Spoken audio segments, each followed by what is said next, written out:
പ്രിയ പ്രേക്ഷകരെ, അമ്പലത്തിൽ കെട്ടിത്തൂക്കി പച്ചയ്ക്കിട്ട് കത്തിക്കും.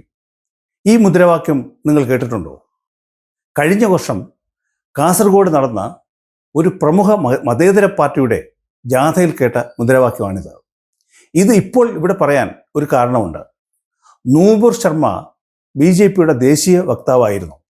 2022 മെയ് മാസം നടന്ന ഒരു TV ഡിബേറ്റിൽ അവർ ഖുറാനിൽ നിന്നുള്ള ചില ആയത്തുകൾ ഉദ്ധരിക്കുകയുണ്ടായി. ആ പേര് പറഞ്ഞ് അവർക്കെതിരായി വലിയ ആരോപണങ്ങൾ വരികയും സുപ്രീം കോടതി വരെ ആ കേസ് പോവുകയും ചെയ്തു. അവർ പറഞ്ഞത് മതനിന്ദയാണ് എന്ന് പറഞ്ഞ് അവർക്കെതിരായി വധഭീഷണി വരെ ഉണ്ടായി. ഇതുമായി ബന്ധപ്പെട്ട് രാജസ്ഥാനിൽ ഹിന്ദുമത വിശ്വാസിയായ ഒരാൾ കൊല്ലപ്പെടുകയും ചെയ്തു. അതിനാൽ BJP അവരെ താൽക്കാലികമായി ദേശീയ വക്താവ് എന്ന പദവിയിൽ നിന്ന് മാറ്റി നിർത്തിയിരിക്കുകയാണ്. 2 ദിവസം മുമ്പ് നൂപുർ ശർമ്മ അവരുടെ എക്സിൽ ഷെയർ ചെയ്ത ഒരു വീഡിയോ ഞാൻ കണ്ടു. ബംഗ്ലാദേശിൽ ഒരു ഹിന്ദു യുവാവിനെ പച്ചയ്ക്ക് കെട്ടിത്തൂക്കി കത്തിക്കുന്നു. പല വാട്സാപ്പ് ഗ്രൂപ്പുകളിലും ഈ ചിത്രം ആവർത്തിച്ച് വരികയും ചെയ്തു. ദീപു ചന്ദ്രദാസ് എന്ന ചെറുപ്പക്കാരനെയാണ് ഭീകരവാദികൾ പച്ചയ്ക്ക് കത്തിച്ചത്. മതനിന്ദ ആരോപിച്ചിട്ടാണ് ആ ആൾക്കൂട്ടം അയാളെ കെട്ടിത്തൂക്കി കത്തിച്ചത്. ഇൻക്ലാബ് മഞ്ച് എന്ന ഗ്രൂപ്പിൻ്റെ പ്രവർത്തകനും ഇന്ത്യ വിരുദ്ധ പ്രവർത്തനങ്ങൾ സംഘടിപ്പിക്കുന്നതിൽ പ്രധാനിയും ആയിരുന്നു ഷെയ്ഖ് ഉസ്മാൻ ഹാദി. അയാളെയാണ് ഡിസംബർ 12 ബൈക്കിൽ വന്ന 2 പേർ വെടിവെക്കുകയും ഡിസംബർ 18 അയാൾ മരിക്കുകയും ചെയ്തത്. അതിന് പ്രതികാരമായിട്ടാണ് ഈ പാവം ചെറുപ്പക്കാരനെ അതിക്രൂരമായി കൊന്നുകളഞ്ഞത്. പക്ഷേ ഇന്നലത്തെ മാധ്യമങ്ങളുടെ റിപ്പോർട്ട് പ്രകാരം ഹാദിയുടെ സഹോദരൻ തന്നെ വന്ന് പറയുന്നുണ്ടായിരുന്നു, ഇത് ജമാഅത്തെ ഇസ്ലാമി നേതൃത്വം നൽകുന്ന യൂനിസിൻ്റെ ആൾക്കാർ തന്നെയാണ് ഇദ്ദേഹത്തെ കൊന്നതും അടുത്ത വർഷം നടക്കാനിരിക്കുന്ന തെരഞ്ഞെടുപ്പ് പ്രവർത്തനങ്ങളെ അട്ടിമറിക്കാൻ വേണ്ടി ചെയ്ത ഒരു കരുതിക്കൂട്ടിയുള്ള ആക്രമണമായിരുന്നു ഇത് എന്ന് ഇപ്പോൾ തെളിഞ്ഞു വരുന്നു. ഇതിന് ഇന്ത്യയുമായിട്ടോ അവിടുത്തെ ഹിന്ദുക്കളുമായിട്ടോ യാതൊരു ബന്ധവുമില്ല എന്നർത്ഥം. പക്ഷേ ഇത് കണ്ടപ്പോൾ ഞാൻ പഴയ മുദ്രാവാക്യം ഓർത്തുപോയി. ഇത് കേരളം ആയതുകൊണ്ടായിരിക്കണം ഇവിടെ അമ്പലം എന്ന വാക്ക് ഉപയോഗിച്ചത്. ബംഗ്ലാദേശിൽ ഇപ്പോൾ അമ്പലങ്ങൾ ഇല്ലല്ലോ. ഉണ്ടായിരുന്ന അമ്പലങ്ങൾ എല്ലാം കാലാകാലങ്ങളായി അവർ പൊളിച്ചു കളഞ്ഞല്ലോ. ഇന്ത്യക്ക് സ്വാതന്ത്ര്യം കിട്ടുന്ന കാലത്ത് അന്നത്തെ ഈസ്റ്റ് പാകിസ്ഥാനിൽ 28% ഹിന്ദുക്കൾ ഉണ്ടായിരുന്നു.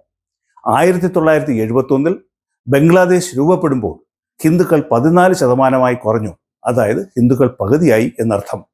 2022 സെൻസസ് പ്രകാരം ഹിന്ദുക്കൾ വെറും 8%. ഓഗസ്റ്റ് 24 2024 ഓഗസ്റ്റിന് ഷെയ്ഖ് ഹസീനയെ പുറത്താക്കിയ ശേഷം ഉണ്ടായ കലാപത്തിന് ശേഷം ഇനി എത്ര ഹിന്ദുക്കൾ ബാക്കിയുണ്ട് എന്ന് കണ്ടെത്തേണ്ടിയിരിക്കുന്നു. കുറച്ചുണ്ടാകും. അതുകൊണ്ടാണല്ലോ ദീപുദാസിനെ പച്ചയ്ക്ക് കത്തിക്കാൻ അവർക്ക് കഴിഞ്ഞത്. ഇത് ഞാനിവിടെ ഇപ്പോൾ പറയാൻ ഒരു കാരണമുണ്ട്. നമ്മുടെ ബഹുമാനപ്പെട്ട പ്രധാനമന്ത്രി ശ്രീ നരേന്ദ്രമോദി കഴിഞ്ഞ ദിവസം ഗോഹാട്ടിയിൽ വെച്ച് നടന്ന, അതായത് ഡിസംബർ 20 ഗോഹാട്ടിയിൽ വെച്ച് നടന്ന ഒരു റാലിയിൽ വെച്ചൊരു കാര്യം പറഞ്ഞു. 1947 ബംഗാളിനെ വിഭജിച്ചപ്പോൾ മുസ്ലിം ലീഗും ബ്രിട്ടീഷുകാരും കൂടി ഒരു ഗൂഢാലോചന നടത്തിയിരുന്നു. ആസാമിനെ കിഴക്കൻ ബംഗാളിനോടൊപ്പം ചേർക്കുക എന്നതായിരുന്നു ആ ഗൂഢാലോചന. കോൺഗ്രസ് ഈ ഗൂഢാലോചനയുടെ ഭാഗമായിരുന്നു എന്നാണ് ശ്രീമാൻ നരേന്ദ്രമോദി പറഞ്ഞത്. അങ്ങനെ ഒരു അപരാധം ചെയ്യാൻ കോൺഗ്രസ് തയ്യാറായി എന്ന് വേണം കരുതാൻ. അതായത് ഇന്ത്യക്ക് സ്വാതന്ത്ര്യം കിട്ടുന്ന സമയത്ത് നെഹ്റുവിൻ്റെ ഈഗോ തൃപ്തിപ്പെടുത്താൻ വേണ്ടി മാത്രം ഭാരതത്തെ 3 കഷണമായി വെട്ടിമുറിച്ചു. അതിൽ 2 കഷണം ഒരു മതരാഷ്ട്രമായി മാറ്റുക. അങ്ങനെയാണ് ഈസ്റ്റ് പാകിസ്ഥാനും വെസ്റ്റ് പാകിസ്ഥാനും ഉണ്ടാകുന്നത്. അതിൽ തന്നെ ഈസ്റ്റ് പാകിസ്ഥാനെ അഥവാ ഇപ്പോഴത്തെ ബംഗ്ലാദേശിനെ ആസാമുമായി കൂട്ടിച്ചേർത്ത് ഒരു വലിയ ഭൂവിഭാഗമാക്കി ഒരു മതരാഷ്ട്രമാക്കുക എന്നതായിരുന്നു കോൺഗ്രസിൻ്റെ ലക്ഷ്യം.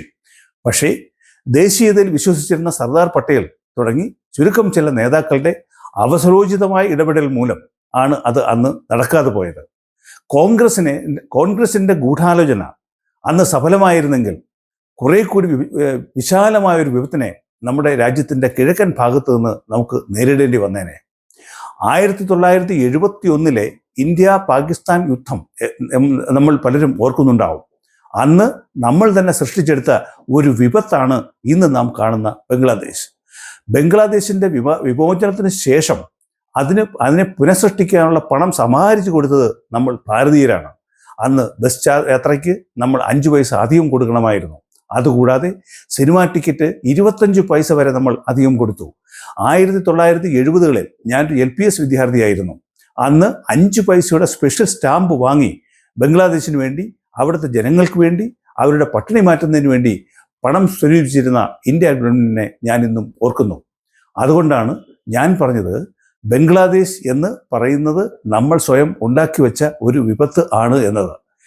2024 ഓഗസ്റ്റ് മാസം 5-ാം തീയതി ആണ് ബംഗ്ലാദേശിൽ ഈ ജൻസി വിപ്ലവം നടക്കുന്നത്. ഒരുവിധം ജനാധിപത്യ രീതിയിൽ ഭരണം നടന്നുകൊണ്ടിരുന്ന രാജ്യമായിരുന്നു അത്. ഭാരതം കൈയയച്ച് സഹായിച്ചുകൊണ്ടിരുന്ന ഒരു അയൽ രാജ്യമായിരുന്നു ബംഗ്ലാദേശ്. സബ്സിഡി നിരക്കിൽ പെട്രോളും മണ്ണെണ്ണയും മറ്റു നിത്യോപയോഗ സാധനങ്ങളും നൽകിക്കൊണ്ടായിരുന്നു നമ്മുടെ രാജ്യം അവരെ സഹായിച്ചിരുന്നത്. അരി പോലും നമ്മളായിരുന്നു കൊടുത്തിരുന്നത്. ഇന്ത്യയിൽ നിന്നാണ് അവിടേക്ക് വൈദ്യുതി വരെ എത്തിച്ചു കൊണ്ടിരുന്നത്, അതും സൗജന്യ നിരക്കിൽ. ബംഗ്ലാദേശിൽ ഉണ്ടാക്കുന്ന തുണിത്തരങ്ങൾ ലോകത്തിൻ്റെ പല ഭാഗത്തേക്കും കയറ്റി അയച്ചുകൊണ്ടിരിക്കുന്നത് നമ്മുടെ കൽക്കട്ട പോർട്ടിൽ നിന്നാണ്.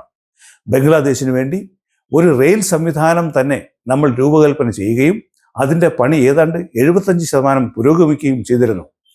ബംഗ്ലാദേശിൽ നിന്നും മെഡിക്കൽ ട്രീറ്റ്മെൻറ്റിനും മറ്റും പഠനത്തിനുമായി കൽക്കട്ടയിലെത്തുന്ന അനേകം ബംഗ്ലാദേശികളെ ഞാൻ കൽക്കട്ടയിൽ വെച്ച് കണ്ടിട്ടുണ്ട്. ഇന്ത്യ എന്നും സഹാനുഭൂതിയുടെയും സ്നേഹത്തോടെയും കൂടി മാത്രമേ ബംഗ്ലാദേശിനെ കണ്ടിരുന്നുള്ളൂ. പക്ഷേ ഇന്ന് അത് അവർ തിരിച്ചു തരുന്നത് ഇനി ബാക്കിയുള്ള 8% ഹിന്ദു വർഗത്തെ കൂട്ടക്കൊല ചെയ്തുകൊണ്ടാണ്, ഇന്ത്യക്ക് എതിരെ പോർവിളി മുഴക്കിക്കൊണ്ടാണ്. ഈ വീഡിയോ ചെയ്യാൻ എന്നെ പ്രേരിപ്പിച്ച ഒരു പ്രധാന ഘടകം ഇന്ന് ഞാൻ സോഷ്യൽ മീഡിയയിൽ കണ്ട ഒരു പോസ്റ്റാണ്. ആ പോസ്റ്റിട്ടയാൾ പറയുന്നത്, നമ്മൾ ഇന്ത്യൻ സൈന്യത്തെ ബംഗ്ലാദേശിലേക്ക് അയച്ച് അവിടുത്തെ ഹിന്ദുക്കളെ രക്ഷിക്കണമെന്നും ബംഗ്ലാദേശിനെ ഇന്ത്യയിലേക്ക് കൂട്ടിച്ചേർക്കണം എന്നൊക്കെയാണ്. ഈ 2 നിർദ്ദേശങ്ങളും ഇന്ത്യ എന്ന മഹാരാജ്യത്തെ സംബന്ധിച്ചിടത്തോളം സ്വീകരിക്കാൻ കഴിയാത്തതാണ്. കാരണം നമ്മൾ ഒരു ജനാധിപത്യ രാജ്യമാണ്. നമ്മൾ ലോകത്തിലെ തന്നെ ഏറ്റവും വലിയ ജനാധിപത്യ രാജ്യമാണ്. നമ്മൾ നമ്മുടെ മനുഷ്യാവകാശങ്ങൾ വളരെ കൃത്യമായി പാലിക്കുകയും എല്ലാ മനുഷ്യരുടെയും നന്മയ്ക്ക് വേണ്ടി നിലനിൽക്കുകയും ചെയ്യുന്ന ഒരു രാജ്യമാണ്. നമ്മുടെ മൂല്യവ്യവസ്ഥ തന്നെ സനാതന ധർമ്മത്തിൽ അധിഷ്ഠിതമാണ്. നമ്മുടെ പട്ടാളക്കാരെ ആ രാജ്യത്തിലേക്ക് വിട്ട് അവരെ പിടിച്ചടക്കുന്നതിന് ഒരു ഇന്ത്യക്കാരനും അനുകൂലിക്കും എന്ന് എനിക്ക് തോന്നുന്നില്ല. രണ്ടാമത്തെ കാര്യം, ബംഗ്ലാദേശ് എന്ന് ജമാഅത്തെ ഇസ്ലാമിയുടെ കയ്യിലാണ്. ഇസ്ലാമിക ഭീകരവാദവും മതരാഷ്ട്രവാദവും മുഖമുദ്രയെ കൊണ്ട് നടക്കുന്ന ഒരു ജനതയെ ഏറ്റെടുക്കാൻ ഇന്ത്യയെപ്പോലെ ഉള്ള ഒരു ജനാധിപത്യ രാജ്യത്തിന് കഴിയില്ല. ഇത് ഞാനിവിടെ പറയാൻ കാരണം, ഈ വാർത്തകളൊന്നും നമ്മുടെ പത്രങ്ങളിലും ചാനലുകളിലോ കണ്ടില്ല. ഒരു ചെറിയ സബ് ന്യൂസായോ ഏതെങ്കിലും അകത്തെ ഒരു പത്രത്തിലെ ഒരു മൂലയിലോ ഒന്ന് ഇത് മാഞ്ഞു പോകുന്നതല്ലാതെ യഥാർത്ഥത്തിൽ ബംഗ്ലാദേശിൽ എന്ത് നടക്കുന്നു എന്ന് മലയാളത്തിലെ ഒരു പത്രമാധ്യമോ മീഡിയയോ ഇതൊരിക്കലും കൈകാര്യം ചെയ്തത് കണ്ടിട്ടില്ല. അമ്പലത്തിൽ കെട്ടിത്തൂക്കി പച്ചയ്ക്ക് കത്തിക്കുമെന്നത് നേരിട്ട് ബംഗ്ലാദേശിൽ കാട്ടിത്തരുന്നു. അതും ആരും കണ്ടതായി നടിക്കുന്നില്ല. പറഞ്ഞിട്ട് കാര്യമില്ല. കാശ്മീരിൽ 26 ഹിന്ദുക്കളെ അവരുടെ മുണ്ട് പൊക്കി നോക്കി, മതം നോക്കി വെടിവെച്ച് കൊന്നിട്ട് കാര്യമായ ഒരു ചർച്ചയും കേരളത്തിൽ നടന്നില്ല. പക്ഷേ ഗസയിലെ കുട്ടികൾക്ക് വേണ്ടി എന്നും കരയാൻ ചാനലുകൾ സദാ ജാഗരൂകരാണ്. ഈ ഡബിൾ സ്റ്റാൻഡേർഡ് വല്ലാതെ ഭയമുണ്ടാക്കുന്നു. ചെറുക്കേണ്ടതിനെ ചെറുത്തേ മതിയാവും. അതിന് നമ്മൾ തയ്യാറായില്ലെങ്കിൽ ഇങ്ങനെയുള്ള പ്രശ്നങ്ങൾ ഉണ്ടായിക്കൊണ്ടേയിരിക്കും.